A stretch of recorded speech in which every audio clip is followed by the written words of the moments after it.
Hi everyone, કેમ છો બધા? આવતીકાલથી શરૂ થતા નવરાત્રિની તમે બધાએ તૈયારી કરી દીધી હશે ઓલમોસ્ટ. અને મેઇન તો મારે આજે મેં અત્યારે લાઈવ આપણે એટલે ગયા છે, એક ઇમ્પોર્ટન્ટ અનાઉન્સમેન્ટ છે કે આજે આપણો જે અમદાવાદમાં પ્રોગ્રામ થવાનો હતો, આજે અમદાવાદમાં જે પ્રોગ્રામ થવાનો હતો એ અમુક કારણોસર આપણે પોસ્ટપોન કરવો પડ્યો છે, જે થશે હવે 14મી ઓક્ટોબરે.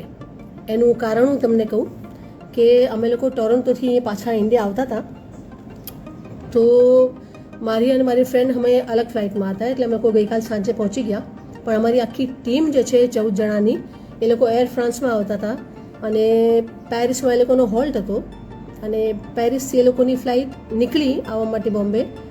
પણ અને ત્યાં પેલું આપણું ઈરાન અને ઇઝરાયલનું જે વોર જે ચાલુ થઈ ગઈ ને, એટલે ફ્લાઇટ અડધે રસ્તે આવીને એમને પાછા પેરિસ જવું પડ્યું.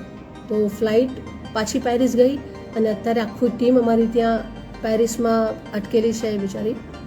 તો એને કારણે અને સમજો આજે હું એકલા આવી બી શકત, પણ ટીમ વગર તમને બી મજા નહીં આવે અને મને બી પોતાને બી ગાવાની મજા નહીં આવે, એટલે આપણે કોમ્પ્રોમાઇઝ એમાં કરવું નથી.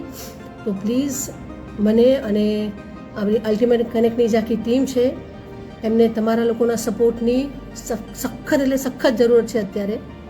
તો આપણે આજને બદલે આપણે 14મી તારીખે મળીએ અને ગરબા અને રાસની રમઝટ બોલાવીએ.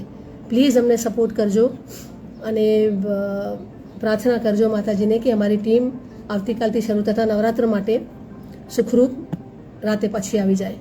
એકચ્યુઅલી એ લોકોને બોર્ડિંગ પાસીસ મળી ગયા છે, પણ ફ્લાઇટમાં બેસે નહીં પહોંચે એવી પ્રાર્થના કરજો સુખરૂપ. અને hope to see you all on 14th. Please નારાજ ના થશો, બિકોઝ આપણા હાથમાં સિચ્યુએશન છે નહીં અને વોર ડિક્લેર થઈ ગઈ અને ફ્લાઇટ એ લોકોએ પાછી વાળવી પડી, એટલે એ લોકો પેરિસમાં અત્યારે અટકેલા છે. અને બસ આપણે 14મી તારીખે મળીએ અને ગરબા રાસની રમઝટ બોલાવીએ. અને હા, વેન્યુ આપણું સેમ જ હશે જે આ વખતે હતું, આજે જે થવાનું હતું એ જ જગ્યાએ છે 14મી તારીખે પાછું. So hope to see you all. Love you Ahmedabad. અને આવતીકાલથી શરૂ થતા નવરાત્રિ ઉત્સવ માટે આપ સૌને ખૂબ ખૂબ ખૂબ શુભકામનાઓ. અને 14મી તારીખે ડેફિનેટલી મળીએ. જય અંબે, જય માતાજી. અને પ્લીઝ અમને સપોર્ટ કરશો અને નારાજ ના થશો. Thank you. જય અંબે.